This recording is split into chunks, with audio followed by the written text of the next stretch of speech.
প্রার্থীদের মাঝে প্রতীক বরাদ্দ শুরু, কাল থেকে আনুষ্ঠানিক প্রচারণা। হাসনাতের প্রতিদ্বন্দ্বী মঞ্জুরুলের রিটের শুনানি আজ।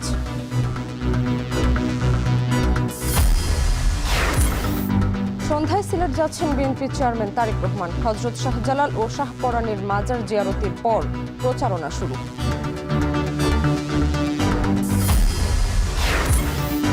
সাতক্ষীরার 4 আসনেই জয় পরাজয়ের নির্ধারক নারী ভোটার। সমীকরণ মেলাতে ব্যস্ত প্রার্থীরা, নিরাপত্তা ও কর্মসংস্থানের প্রতিশ্রুতি। চাঁদপুরে উদ্বেগ বাড়াচ্ছে রোটা ভাইরাস। হাসপাতালগুলোতে ডায়রিয়া আক্রান্ত রোগীর চাপ। বেশিরভাগই শিশু, সচেতন হওয়ার পরামর্শ চিকিৎসকদের। এবং কৃষি উপকরণের দাম বাড়ায় যশোরে গরুর আবাদ নিয়ে বিপাকী কৃষক। সময় মতো সার না পাওয়ার অভিযোগ। সংকট নেই বলছে কৃষি বিভাগ।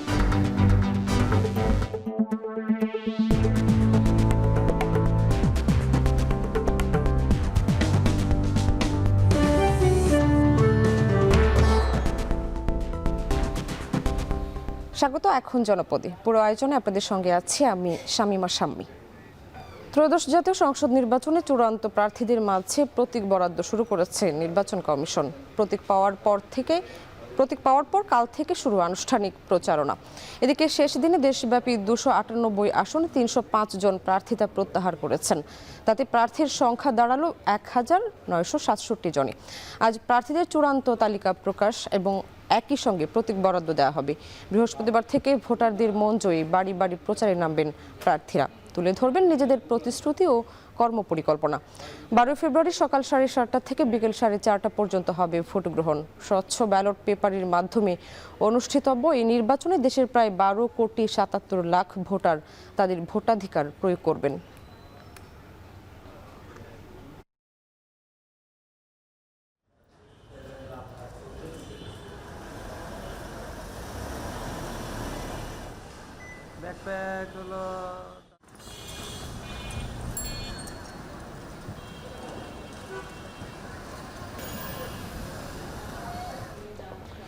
সারা দেশে রিটার্নিং অফিসারের কার্যালয়গুলোতে চলছে প্রতীক বরাদ্দের কার্যক্রম। এই বিষয়ে বিস্তারিত জানাতে আগারগাঁওয়ের ঢাকা আঞ্চলিক কার্যালয় থেকে যুক্ত হচ্ছেন মিয়া আমিরুল, ময়মনসিংহ থেকে যুক্ত হচ্ছেন হারুনুর রশিদ এবং রাজশাহী থেকে রাকিবুল হাসান। শুরুতে যাচ্ছি আগারগাঁও আমিরুলের কাছে। আমিরুল, প্রতীক বরাদ্দের কার্যক্রম শুরু হয়েছে কিনা জানাবেন, আর সবশেষ কি তথ্য রয়েছে আপনার কাছে?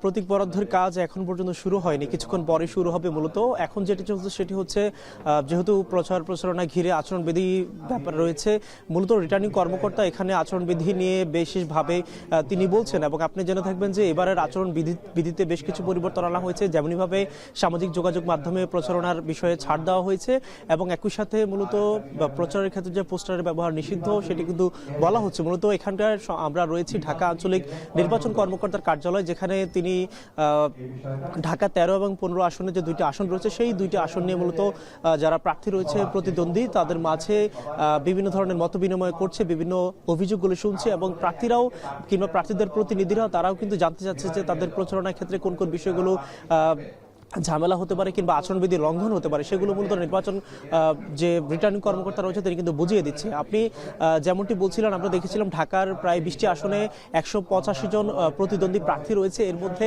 আজকে যদি প্রতীক বরাদ্দের ক্ষেত্রে যেহেতু যার যার যে রাজনৈতিক দল রয়েছে, রাজনৈতিক দলের একটি প্রতীক রয়েছে, তারা সেই দলের প্রতীকে ভোট করতে হবে। এবারে যে আরপিওতে পরিবর্তন আনা হয়েছে সেই ক্ষেত্রে হচ্ছে জোট করার পরও কিন্তু নিজ দলের প্রতীকে ভোট করতে হবে। সেইটি নিয়ে মূলত কোনো ধরনের দ্বিধা এখন পর্যন্ত নেই। তবে যারা স্বতন্ত্র প্রার্থী রয়েছে তারা কিন্তু নিজস্ব একটি প্রতীক পাবে কিছুক্ষণের মধ্যেই সংশ্লিষ্ট রিটার্নিং কর্মকর্তা, এবং এই প্রতীকের পরে মূলত পোস্টাল ব্যালটের যে কার্যক্রম সেটি শুরু হবে। এখনকার যে কার্যক্রম কিংবা কার্যসূচি সেটি হচ্ছে আজকে এখন এই অবস্থায় এসে মূলত দেশব্যাপী যে 1967 জন প্রার্থীর মধ্যে প্রতীক বরাদ্দ এবং মতবিনিময় চলছে, মতবিনিময়টি এবারে খুবই গুরুত্বপূর্ণ এই জন্যই যে যেহেতু বলা হচ্ছে যে এবারে নির্বাচন কোনোভাবে যেন প্রস্তাবিত না হয়, সেই ক্ষেত্রে আচরণবিধি কিন্তু খুবই গুরুত্বপূর্ণ একটি ব্যাপার। সেই আচরণবিধি কিভাবে মানতে হবে, কিংবা যারাই প্রচার প্রচারণা চালাবে সেক্ষেত্রে যেন কোনো ধরনের প্রচার প্রচারণা কোনো ধরনের ঝামেলা না হয় সে কিন্তু বলছিলাম। আমি বলছিলাম ঢাকার খবর এবার একটু যেতে চাই, আমাদের আরেক সহকর্মী রয়েছে ময়মনসিংহে, হারুন রশিদ রয়েছেন। হারুন, আপনি জানাবেন যে আপনার ওখানকার যে সংশ্লিষ্ট রিটার্নিং কর্মকর্তার কার্যালয় রয়েছে সেখানকার খবর আমাদেরকে জানাবেন। ধন্যবাদ আমিরুল। ময়মনসিংহেও কিন্তু উৎসবমুখর পরিবেশে আজকে প্রার্থীদের মাঝে প্রতীক বরাদ্দ চলছে। আমরা দেখেছি যে সকাল 10টা থেকে ময়মনসিংহ জেলা প্রশাসক এবং জেলা রিটার্নিং কর্মকর্তার কার্যালয় থেকে প্রার্থীদের প্রতীক বরাদ্দ দেওয়া হচ্ছে এবং সকাল 10টা থেকেই কিন্তু আমরা দেখেছি যে প্রার্থীরা তারা তাদের সমর্থকদের নিয়ে, তাদের যে দলীয় কর্মী সমর্থকদের নিয়ে কিন্তু রিটার্নিং কর্মকর্তার কার্যালয়ে এসেছেন এবং প্রতীক বরাদ্দ নিয়ে গেছেন।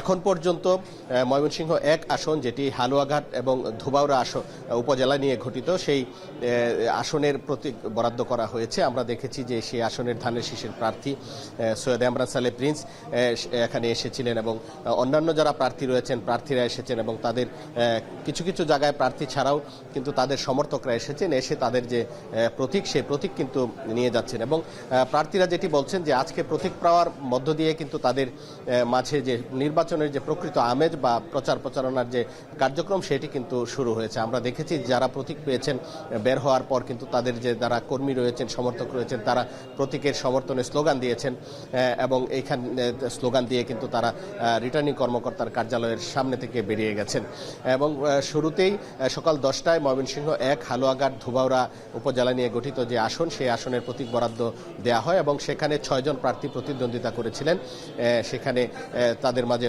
প্রতীক দেওয়া হয়েছে। এখন ময়মনসিংহ 2 ফুলপুর তারাকান্দা উপজেলা নিয়ে গঠিত যে আসন, সেই আসনের প্রতীক বরাদ্দ চলছে। আমরা দেখেছি রিটার্নিং কর্মকর্তা কিন্তু প্রতীক বরাদ্দের আগে প্রার্থীদের নিয়ে বসছেন এবং তাদের সাথে আচরণবিধি নিয়ে কথা বলছেন এবং একটি অনুরোধ কিন্তু রিটার্নিং কর্মকর্তার কাছ থেকে বলা হচ্ছে যে রিটার্নিং কর্মকর্তার পক্ষ থেকে একটি বিষয় বলা হচ্ছে যেন প্রার্থীরা নির্বাচনের যে আচরণবিধি সেই আচরণবিধি যেন মেনে চলেন এবং কোনো ধরনের আইন শৃঙ্খলা পরিস্থিতির অবনতি যেন না হয়।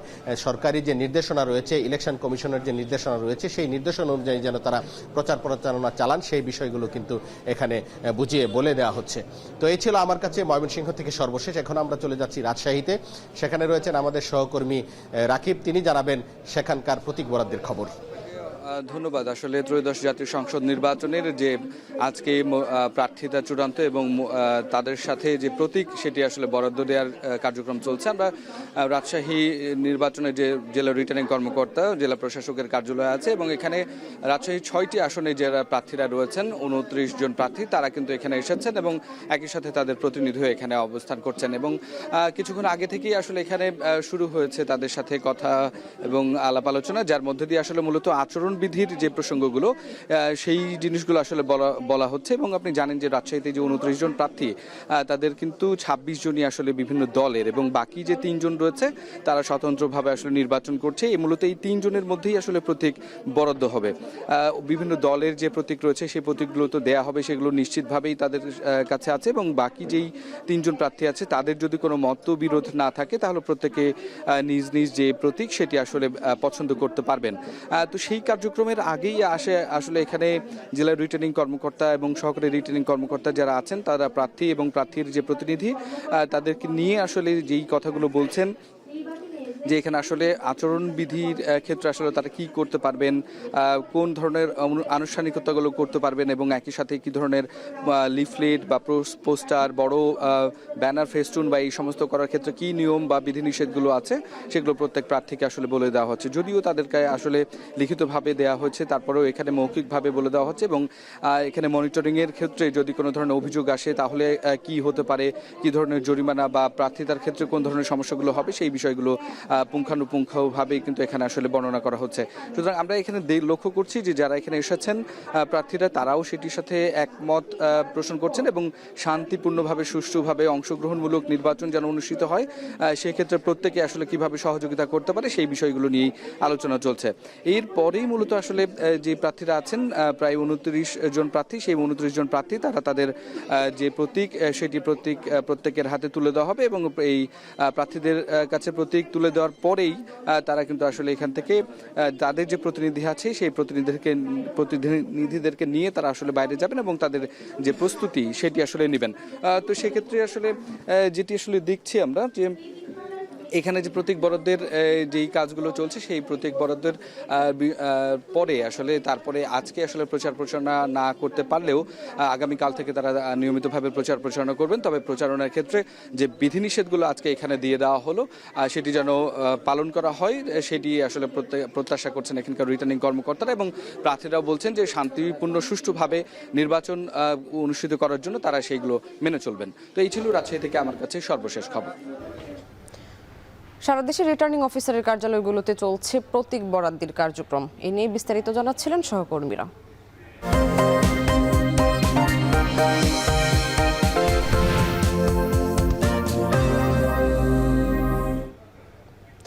শিপ রিসাইক্লিং ও শিল্প বাণিজ্যের সম্ভাবনাময় জনপদ চট্টগ্রামের সংসদীয় আসন ৪ সীতাকুণ্ড। জাতীয় নির্বাচনে এই আসনে প্রতিদ্বন্দ্বিতা করছেন ৯ জন প্রার্থী। স্থানীয়রা বলছেন ভোটের লড়াই হবে বিএনপি ও জামায়াত প্রার্থীর মধ্যে। এই জনপদের ভোটের মাঠের আরও খবর জানাতে যুক্ত হচ্ছেন ফাইসাল করিম।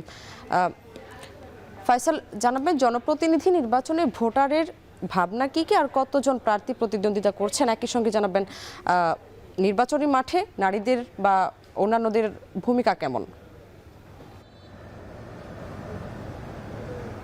স্বামী, যে জনপদটির কথা বলা হচ্ছে এটি চট্টগ্রামের অত্যন্ত গুরুত্বপূর্ণ একটি অঞ্চল। বিশেষ করে এই অঞ্চলে যে শিপ রিসাইক্লিং বা জাহাজ ভাঙা শিল্প আছে সেই শিল্পের উপর কিন্তু বিভিন্ন খাত নির্ভর করে। লক্ষ কোটি টাকার অর্থনীতি কিন্তু আবর্তিত হয় এই শিপ রিসাইক্লিংয়ের উপর ভিত্তি করে, এবং চট্টগ্রামের সীতাকুণ্ড কিন্তু আরও নানা কারণে বিখ্যাত। বিশেষ করে পর্যটনের একটি অপার সম্ভাবনার জায়গা, এবং দেশের বিভিন্ন বড় বড় শিল্প গ্রুপ কিন্তু এই সীতাকুণ্ডে তাদের কারখানা গড়ে তুলেছে। এবং আমরা দেখি যে প্রতিদিন কিন্তু ভারী পণ্যবাহী যান এই সীতাকুণ্ড থেকে বিভিন্ন এলাকায় ছড়িয়ে যায়, এবং এই সীতাকুণ্ড কিন্তু নানা কারণে উর্বর একটি ভূমি, এবং এই সীতাকুণ্ড থেকে এবার লড়াই করছেন মূলত ৯ জন প্রার্থী, এবং এই ৯ জন প্রার্থীর মধ্যে মূলত বিএনপি প্রার্থী আসলাম চৌধুরী এবং জামায়াতের প্রার্থী আনোয়ার সিদ্দিক, তার মধ্যেই মূল প্রতিদ্বন্দ্বিতা বা লড়াইটি হবে। এবং এখানে যারা জনগণ আছেন তাদের দুয়ারে দুয়ারে তারা যেমন যাচ্ছেন, তেমনি জনগণের পক্ষ থেকেও বিভিন্ন প্রত্যাশা, বিভিন্ন আশা কিন্তু নির্বাচনকে ঘিরে, প্রার্থীদেরকে ঘিরে আবর্তিত হচ্ছে। তারা চাইছেন যে এই যে সীতাকুণ্ডের যে শিল্প এলাকা, সেসব শিল্প এলাকায় ঘিরে কিন্তু আসলে কর্মসংস্থানের প্রচুর সুযোগ থাকার ফলেও কিন্তু স্থানীয় মানুষ বঞ্চিত হচ্ছে শুধুমাত্র প্রশিক্ষণের অভাবে। এবং এখানে কিন্তু শিক্ষা প্রতিষ্ঠানের অভাব রয়েছে, হাসপাতালের অভাব রয়েছে।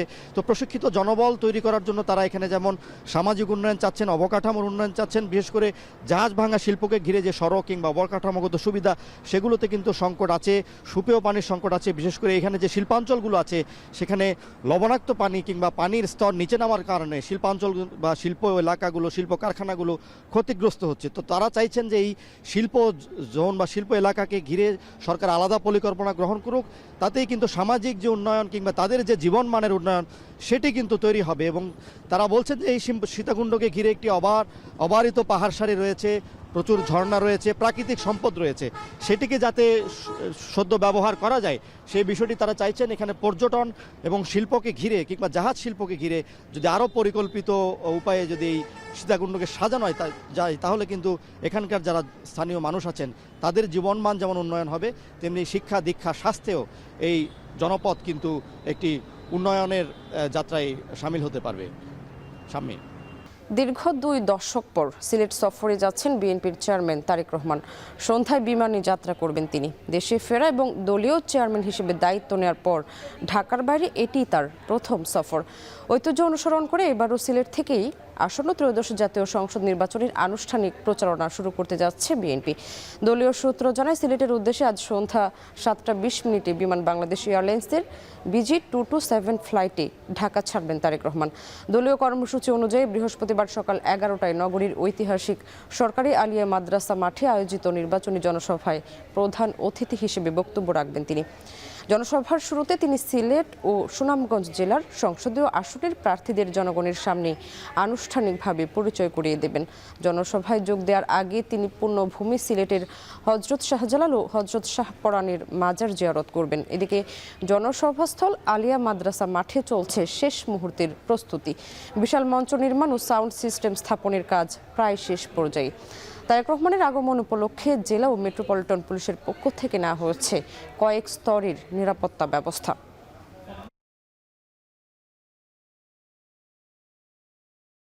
বিএনপির চেয়ারম্যান তারেক রহমানের সিলেট সফরকে কেন্দ্র করে সিলেট বিএনপি ও অঙ্গ সংগঠনের নেতাকর্মীদের মধ্যে উৎসবের আমেজ বিরাজ করছে। চলছে শেষ মুহূর্তের প্রস্তুতি।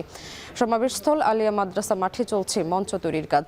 এ বিষয়ে আরও জানাতে সিলেটের আলিয়া মাদ্রাসা মাঠ থেকে সরাসরি যুক্ত হচ্ছেন সন্দীপন শুভ।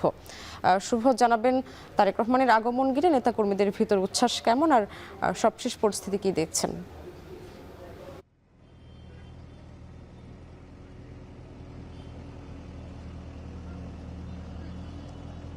শাম্মী, আমি যে ময়দানে এখন রয়েছি সেটি আলিয়া মাদ্রাসা ময়দান, এবং এখানে কিন্তু আগামীকালকের যে ঐতিহাসিক সমাবেশ সেই সমাবেশটি অনুষ্ঠিত হবে।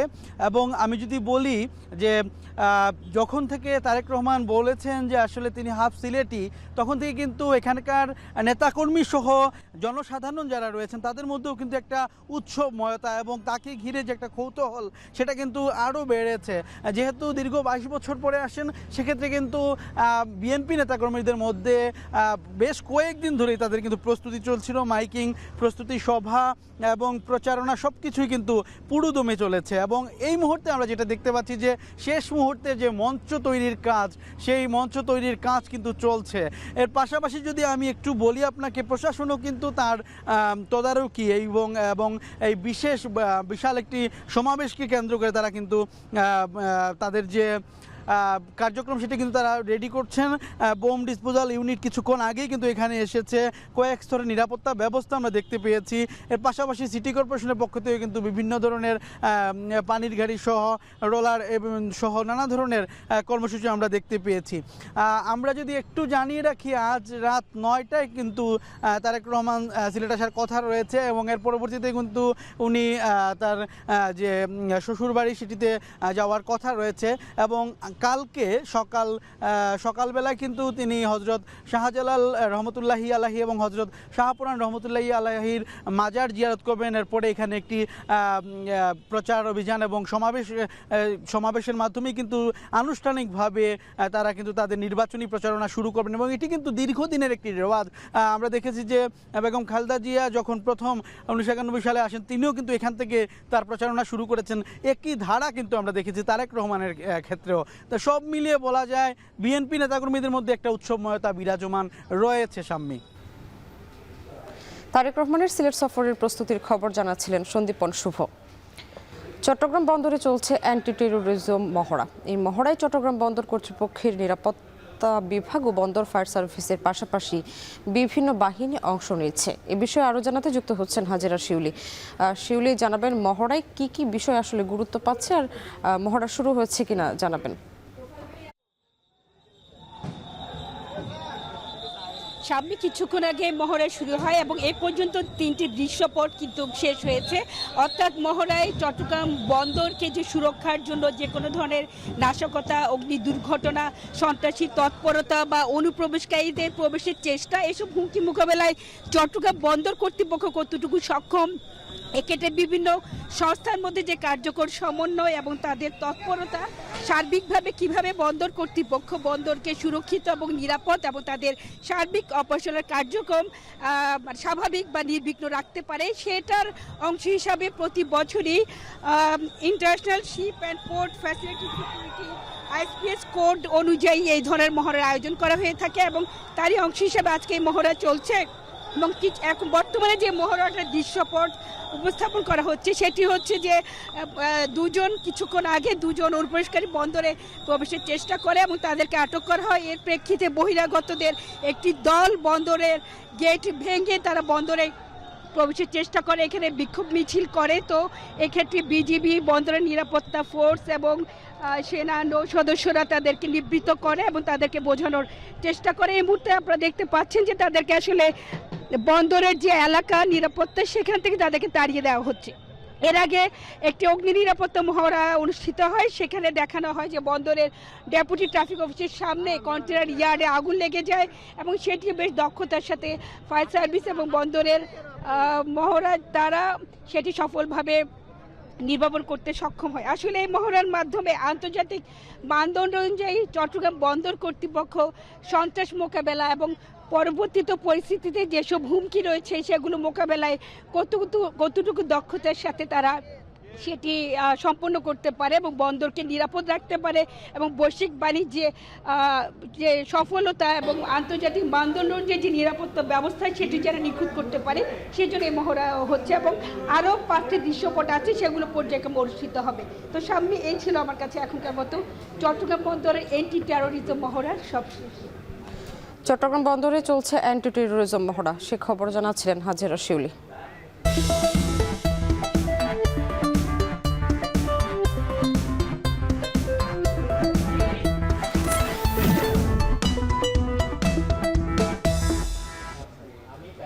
নির্বাচন সামনে রেখে সাতক্ষীরায় চলছে রাজনৈতিক মাঠের হিসাব নিকাশ। এবার জেলার 4টি আসনই জয় পরাজয়ের বড় নির্ধারক হয়ে দাঁড়াতে পারেন নারী ভোটাররা। জেলা নির্বাচন অফিসের তথ্য বলছে জেলায় নারী পুরুষ ভোটার প্রায় সমান সমান। নারী ভোটারের প্রত্যাশা, দাবি আর সিদ্ধান্তই ঘুরিয়ে দিতে পারে নির্বাচনের ফলাফল। বিস্তারিত জানাচ্ছেন আহসান রাজীব, আর ক্যামেরায় ছিলেন মাসুদ রানা। দক্ষিণ পশ্চিমাঞ্চলের উপকূলীয় জেলা সাতক্ষীরা কৃষি, চিংড়ি, ক্ষুদ্র ব্যবসা ও প্রবাসী আয় এ জেলার অর্থনীতির মূল ভরসা কেন্দ্র। আর এই অর্থনীতিতে দিন দিন গুরুত্বপূর্ণ ভূমিকা রাখছেন নারীরা। জেলার সংসদীয় আসন 4টি, মোট নারী ভোটার 9,14,914 জন। শহর ও গ্রামাঞ্চলের হাটবাজারে চোখ রাখলেই দেখা যায় নারীদের সক্রিয় উপস্থিতি। কেউ করছেন কৃষিকাজ, আবার অনেকে সেলাই, পোশাক বিক্রি, খাবারের দোকান বা চায়ের স্টলও চালাচ্ছেন নারীরা চান নিরাপদ কর্মপরিবেশ, সম্মানজনক জীবন আর ন্যায্য সুযোগ। পুরুষরা যা কাজ করে আমরা মহিলা আমরাও সে কাজ করি। সকাল 7টার সময় আসে, 12টার সময় দেয়। আমাদের 250 টাকা দেয়, আর পুরুষ মানুষের 350। ফ্রিল্যান্সিং ও আইটি সেক্টরে নারীদের অংশগ্রহণ বাড়ানো গেলে জেলায় কর্মসংস্থানের নতুন দিগন্ত খুলতে পারে। অনেকাংশেই তারা যে উদ্যোক্তা হবে সেই সাপোর্টটা পায় না, কারণ কি তারা নারী। পুরুষের পাশাপাশি নারীদের অধিকারটা যেন সবসময় ভালোভাবে থাকে, রাস্তাঘাটে চলাফেরার ক্ষেত্রে নারীদের যেন আমাদের ডিস্টার্ব না করে। কেবল অর্থনীতি বা উদ্যোক্তা খাতেই নয়, ক্রীড়া ক্ষেত্রেও নারীরা এগিয়ে যাচ্ছে দৃঢ় পায়ে। নারী ক্রীড়াবিদদের জন্য আলাদা সুযোগ ও নিরাপদ পরিবেশ নিশ্চিত করলে ভবিষ্যতে জাতীয় পর্যায়েও আরও শক্ত অবস্থান তৈরি করতে পারবে মেয়েরা। যদি সুষ্ঠু, অবাধ এবং নিরপেক্ষ নির্বাচন হয় তাহলে নারীরা যদি উৎফুল্ল চিত্তে, আনন্দ চিত্তে ভোট দিতে পারে তাহলে হয়তো সাফল্য দেখতে পারবে। নারীরা শুধু ভোটার নন, তারা এখন অর্থনীতির চালিকা শক্তিও। নারী উদ্যোক্তাদের জন্য বিনা শর্তে ঋণ, দক্ষতা উন্নয়ন এবং কর্মসংস্থানের পথ তৈরি হলে আরও এগিয়ে যাবে সাতক্ষীরা। এটাই নারীদের প্রত্যাশা, আর সেই প্রত্যাশার প্রতিফলন ঘটতে পারে ব্যালটের রায়ে। আহসান রাজীব, এখন সাতক্ষীরা। চলমান শীতে চাঁদপুরের আইসিডিডিআরবি হাসপাতালে ডায়রিয়ায় আক্রান্ত রোগী বেড়েছে দ্বিগুণের বেশি। আক্রান্তদের বেশিরভাগ শিশু। রোগীর বাড়তি চাপ সামাল দিতে 24 ঘন্টায় সেবা দিয়ে যাচ্ছে হাসপাতাল কর্তৃপক্ষ। এদিকে রোটা ভাইরাস সংক্রমণ এড়াতে শীতে শিশুদের বিশেষ যত্নের পাশাপাশি সচেতন হওয়ার পরামর্শ দিচ্ছেন চিকিৎসকরা। আরও জানাচ্ছেন তালহা জুবায়ের। হাসপাতালের বারান্দা জুড়ে ডায়রিয়ায় আক্রান্ত রোগীদের দীর্ঘ সারি। প্রতিদিন শত শত রোগী ভিড় করছেন এখানে, যাদের বেশিরভাগই 5 বছরের কম বয়সী শিশু। 1.5 বছরের শিশু আরহামকে নিয়ে হাসপাতালে মা আইনিন নাহার। 5 দিন আগে প্রথমে বমি, এরপর শুরু হয় তীব্র ডায়রিয়া। প্রাথমিক চিকিৎসায় অবস্থার উন্নতি না হওয়ায় নোয়াখালী থেকে শিশুকে নিয়ে চাঁদপুরের আইসিডিডিআরবি হাসপাতালে ছুটে আসেন তিনি। বমির সাথে সাথে এরপরে একদিন পর থেকে পাতলা পায়খানা, গায়ে জ্বর। আমি স্থানীয়ভাবে আপনার ট্রিটমেন্ট নেওয়া শুরু করছিলাম। বাচ্চাটা যে একদম নিস্তেজ হয়ে গেছিল, বাট আমি ওখানে আসলে কোনো আশারও কোনো ফল পাই নাই। আইনিন নাহারের মতো শত শত মানুষ প্রতিদিন রোগী নিয়ে ভিড় করছেন এই হাসপাতালে। শীতের প্রকোপ বাড়ার পাশাপাশি ডায়রিয়ায় সংক্রমণও বেড়েছে কয়েক গুণ, যার বড় ভুক্তভোগী শিশুরা। চান্দিনা ডাক্তার দেখাচ্ছি, চিকিৎসা করছি, এরপরে এটার ভালো হইতেছে না, এখন আমরা এদিকে আনছি। ঠান্ডা কাশি, তারপর হলো জ্বর। আজকে 4-5 দিন যাবত মানে পাতলা পায়খানা, মানে কমে না, দিন রাত হতে থাকে। 4 দিন ধরে মানে ওষুধ খাইছি, সারা রাত্রে বেশি দেখে নিয়ে আসছি। শীতকালে রোগীর চাপ বেড়ে যাওয়ায় বাড়তি দায়িত্ব পালন করতে হচ্ছে চিকিৎসক ও স্বাস্থ্যকর্মীদের। সীমাবদ্ধতার মধ্যেও সেবা কার্যক্রম অব্যাহত রাখার আপ্রাণ চেষ্টা করছেন তারা। প্রতি বছর শীত এলে শিশুদের ডায়রিয়া প্রকোপ বেড়ে যায়। এটা সাধারণত একটি ভাইরাল ডায়রিয়া, এটা আমরা রোটা ভাইরাল ডায়রিয়া বলি। আমাদের স্বাভাবিক সময় যেখানে প্রতিদিন গড়ে 100 রোগী ভর্তি হয়, এই সময়টা দ্বিগুণ 3 গুণ বেড়ে যায়। মূল চিকিৎসা হলো বাচ্চাদের যাতে পানি শূন্যতা না হয়, পানি শূন্যতাটা ঠেকানোর জন্য বাচ্চাদেরকে প্রতিবার পাতলা পায়খানার পর আমরা বলি তাদের ওজন অনুযায়ী যত কেজি ওজন তত চামচ খাবার স্যালাইন। হাসপাতাল কর্তৃপক্ষ জানায়, চাঁদপুর, কুমিল্লা, নোয়াখালী, লক্ষ্মীপুর ও শরীয়তপুর জেলার 35টি উপজেলা থেকে রোগীরা এখানে চিকিৎসা নিতে আসেন। 100 শয্যার বিপরীতে প্রতিদিন গড়ে ভর্তি হচ্ছে প্রায় 250 রোগী। স্বাভাবিক সময়ের তুলনায় যা দ্বিগুণেরও বেশি। ডায়রিয়া যেহেতু খাবার এবং পানিবাহিত রোগ, সেজন্য অবশ্যই বিশুদ্ধ খাবার, বিশুদ্ধ পানি পান করতে হবে। এর সাথে হাত ধোয়া, পরিষ্কার পরিচ্ছন্ন থাকা, স্বাস্থ্যসম্মত টয়লেট ব্যবহার করা, এটা খুবই জরুরি। গেল 1.5 মাসে আইসিডিডিআরবিতে চিকিৎসা নিয়েছেন প্রায় 11,000 রোগী। এদের মধ্যে 85 ভাগই 5 বছরের কম বয়সী শিশু। তালহা জুবাইর, এখন, চাঁদপুর। টাঙ্গাইলের কালিহাতীতে রেল লাইনে ভাঙন দেখা দিয়েছে। সে কারণে ঝুঁকি নিয়ে চলাচল করছে উত্তরাঞ্চলগামী ট্রেন। সকালে উপজেলার সরলা এলাকার 116 নম্বর ব্রিজের উপর রেল লাইনের ভাঙন ধরা পড়ে। স্থানীয়রা জানান, সকালে একটি ট্রেন যাওয়ার সময় বিকট শব্দ হলে স্থানীয়রা এগিয়ে এসে বিষয়টি বুঝতে পেরে রেলওয়েকে খবর দেয়। রেলওয়ের কর্মীরা দ্রুত ঘটনাস্থলে পৌঁছে তাৎক্ষণিকভাবে সনাতনী পদ্ধতিতে ট্রেন চলাচলের ব্যবস্থা করেন। পরে অন্য স্থান থেকে রেল লাইন এনে ক্ষতিগ্রস্ত অংশ খুলে মেরামতের কাজ শুরু হয়। রেলওয়ে কর্তৃপক্ষ জানায়, দ্রুত সময়ের মধ্যে কাজ শেষ হবে এবং বড় কোনো দুর্ঘটনার আশঙ্কা নেই।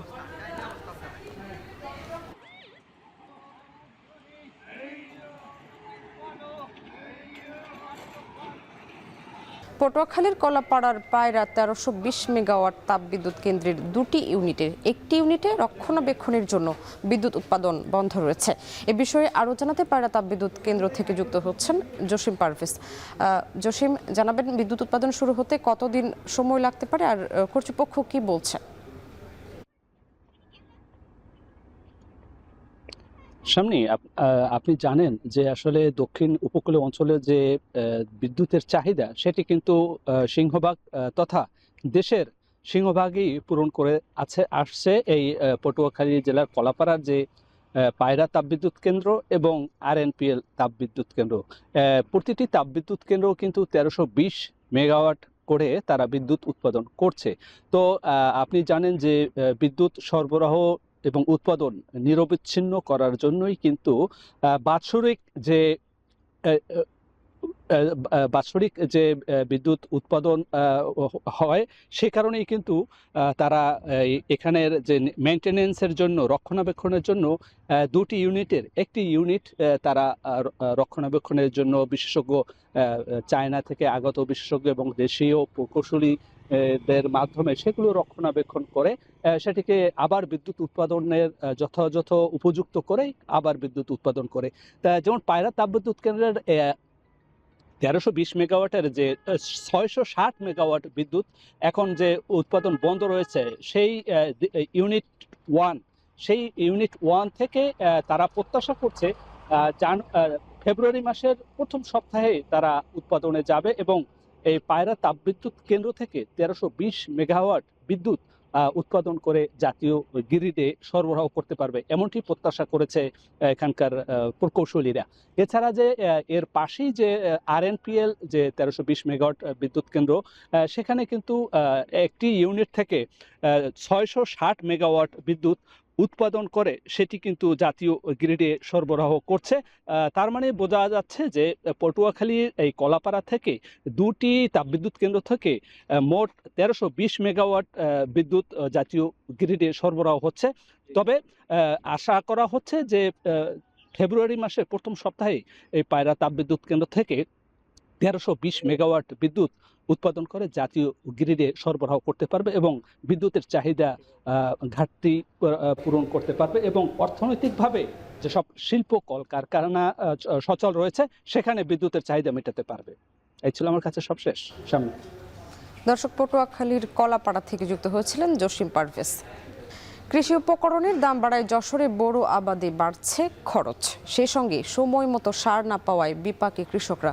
বাড়তি খরচের বোঝা মাথায় নিয়ে মাঠে ব্যস্ত তারা। কৃষি বিভাগ বলছে সংকট নেই সারের। এনামুল হকের ছবিতে আরও জানাচ্ছেন রিপন হোসেন। সকালে শীত উপেক্ষা করে সন্ধ্যা পর্যন্ত বোরোর জমি প্রস্তুত ও চারা রোপণে ব্যস্ত সময় পার করছেন যশোরের কৃষকরা।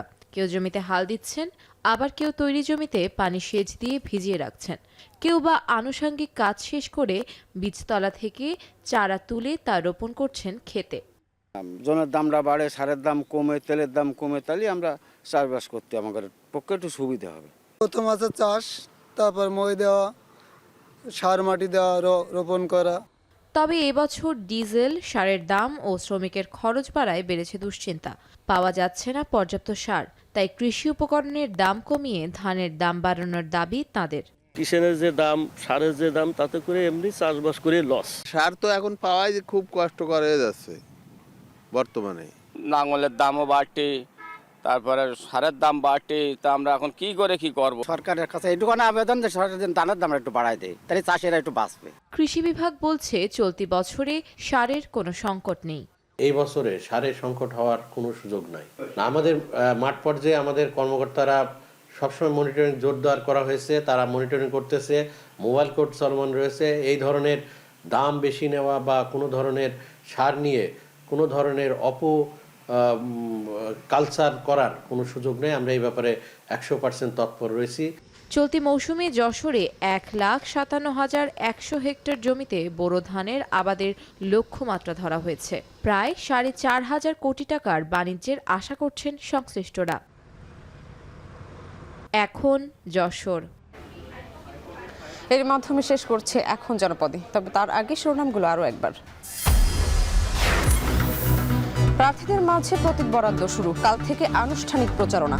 হাসনাতের প্রতিদ্বন্দ্বী মঞ্জুরুলের রিটের শুনানি আজ।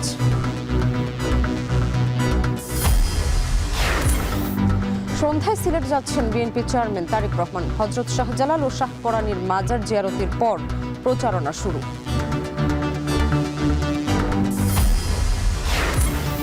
সাতক্ষীরার 4 আসনে জয় পরাজয়ের নির্ধারক নারী ভোটার। সমীকরণ মেলাতে ব্যস্ত প্রার্থীরা, নিরাপত্তা ও কর্মসংস্থানের প্রতিশ্রুতি। চাঁদপুরে উদ্বেগ বাড়াচ্ছে রোটা ভাইরাস। হাসপাতালগুলোতে ডায়রিয়া আক্রান্ত রোগীর চাপ, বেশিরভাগই শিশু। সচেতন হওয়ার পরামর্শ চিকিৎসকদের। এবং কৃষি উপকরণের দাম বাড়ায় যশোরে বোরোর আবাদ নিয়ে বিপাকে কৃষক। সময় মতো সার না পাওয়ার অভিযোগ, সংকট নেই বলছে কৃষি বিভাগ।